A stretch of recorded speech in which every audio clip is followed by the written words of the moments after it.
Well, we have some cloud cover in place for now, but we'll try and clear out a little bit more as we head through the rest of your afternoon. Maybe an isolated shower in a couple of areas, but I think we're more dry than wet, with highs in the 60s to low 70s in many locations. And once again, it's going to be windy. The wind tries to back off a little bit tonight to the east and southeast. Lows in the 30s to low 40s as we get ready for another windy day on Tuesday. Then all eyes go to the late week outlook. Updates on that and the rest of your forecast coming up. Until then, Midday in KELOLAND starts right now.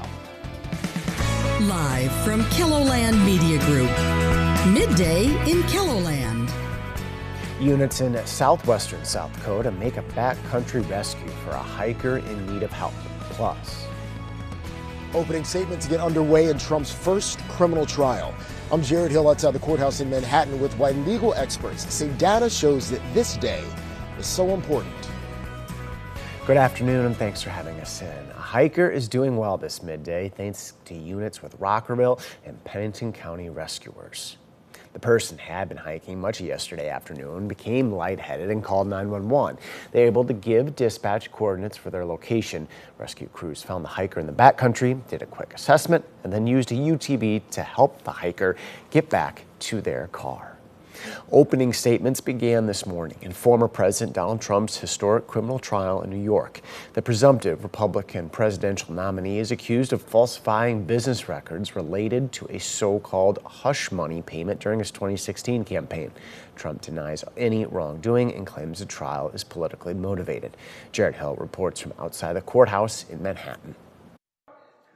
Former President Trump again claimed to be the victim of a witch hunt as he entered the courtroom ahead of opening statements in his historic trial. What's going on right here should never be happening. It's a very, very sad day in America.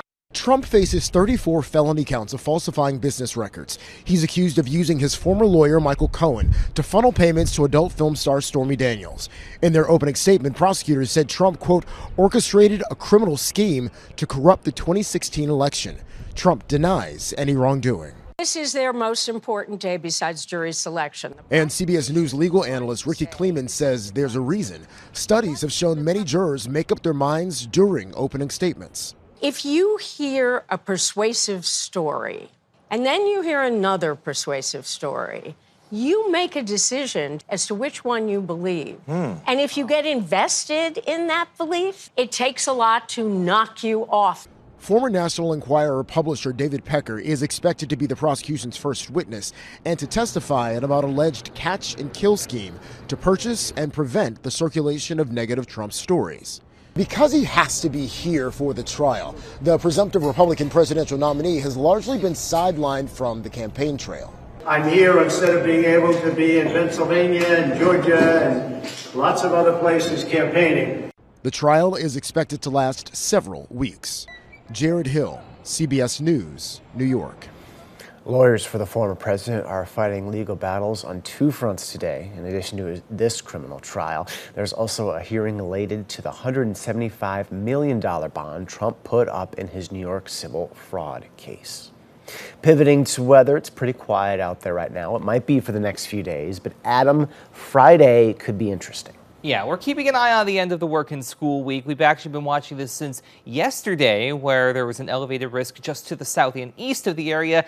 Now that's starting to jog a little bit closer into our neck of the woods. We'll get into more detail on that in just a moment. For now, though, as you mentioned, Dan, we are doing pretty well. It's a little cloudy, yes, but still could be worse. 62 right now with a view of Falls Park, south wind at 14 miles per hour. It is going to be a bit of a windy afternoon in a couple of locations, so we are going to have to contend with that once again. I know yesterday we actually had a pretty nice break from the wind, but that's not going to be the case this time around. Speaking of that wind, you can see that out west. There's Rapid City, 56 with a noticeably clearer picture above. North wind, though, sustained at 25 miles per hour. So that is the wind component that I've been talking about that we're going to have to watch for a little while longer. Beyond that, there isn't a whole lot of anything going on. There isn't too much moisture to deal with in the atmosphere this time around. But like I said, this is not going to be the case as we head later into the week. We're in the 60s to the east and southeast, including 64 right now in Mitchell, 62 as you hit the lunch hour in Spencer,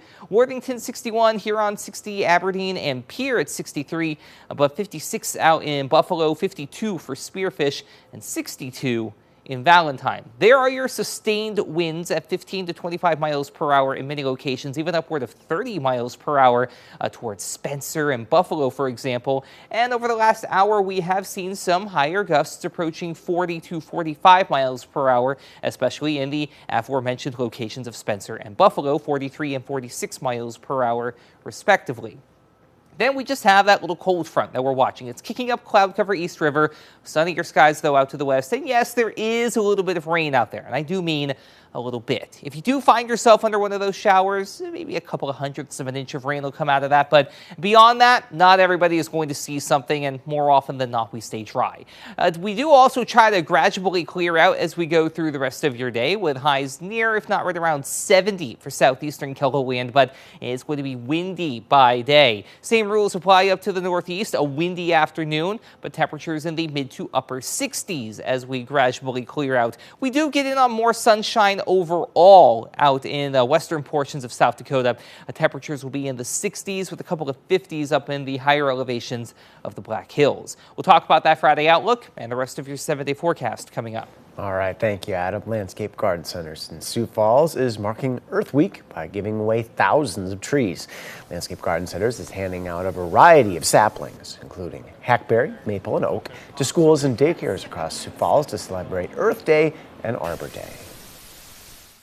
Thinking back to my own childhood, I remember getting a little sapling in elementary school, planting that in my parents' yard, and then watching it grow up as I did, and that tree is even still standing today. LGC expects to give away about 3,000 trees. We're going to hear from a kindergarten teacher at Sioux Falls Lutheran School about the significance of the gift and Earth Day tonight on KELOLAND News.